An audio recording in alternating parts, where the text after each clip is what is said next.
रानी की एक दासी रोज़ उसका बिस्तर साफ करती और उस पर अतर लगाती थी। एक दिन उसने सोचा, क्यों न इस बिस्तर पर सोकर देखूं कैसा लगता है। दासी बहुत थकी हुई थी और कमरे की ठंडी हवा उसे सुलाने लगी। जैसे ही वो रानी नीलम के बिस्तर पर लेटी गहरी नींद में चली गई, तभी वहाँ रानी नीलम आ गई। अपनी दासी को अपने बिस्तर पर सोता देखकर रानी को बहुत गुस्सा आया। उसने दासी को सज़ा सुनाकर कैद कर दिया। दासी हाथ जोड़कर माफ़ी मांगने लगी और बोली, मुझसे गलती हो गई, मुझे माफ़ कर दो, मुझे घर जाने दो। रानी नीलम गुस्से में बोली, तुम जैसे गरीब की हिम्मत कैसे हुई मेरे बिस्तर पर सोने की? तुम्हारी बदबू से मेरा बिस्तर खराब हो गया, अब मैं इस पर सो भी नहीं पाऊंगी। दासी रोकर बोली, अल्लाह से डरो, हम भी आप जैसे ही इंसान हैं। अल्लाह जिसे चाहे जो बना दे, क्या पता किस्मत में क्या लिखा हो।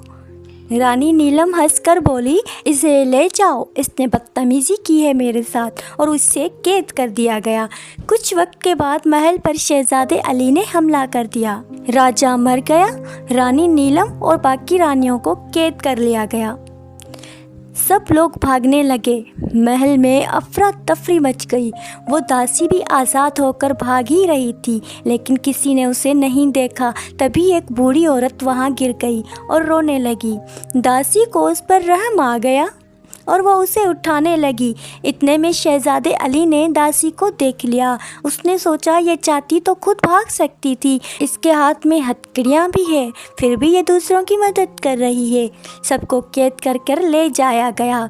वहाँ शहजादे अली ने दासी को बुलाया और पूछा, तुम्हारा नाम क्या है? दासी ने जवाब दिया, मेरा नाम गुल है। शहजादे ने पूछा, तुम्हें किस जुर्म में कैद किया गया? गुल ने पूरा वाकया सुना दिया।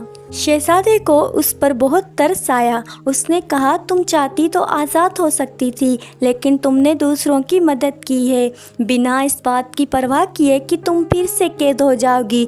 जो दासी बनकर इतनी ख्याल रखती है, वो रानी बनकर लोगों का कितना ख्याल रखेगी। क्या तुम मुझसे शादी करोगी? गुल ने हाँ कर दी और दोनों की शादी हो गई। कुछ वक्त बाद एक दिन गुल नहाने के लिए गई। जब वो वापस आई तो देखा एक दासी उसके बिस्तर पर सो रही है। गुल चुपचाप बैठ गई। काफी देर बाद जब दासी उठी तो वो हैरान रह गई, क्योंकि वो दासी कोई और नहीं बल्कि रानी नीलम थी। नीलम ने कहा, तुम यहाँ? और रानी? गुल मुस्कुराकर बोली, मैंने कहा था ना, ये सब अल्लाह की मर्जी है, वो जिसे चाहे जो बना दे। तुम आज यहाँ अपनी किस्मत की वजह से नहीं बल्कि अपने गुरूर की वजह से हो।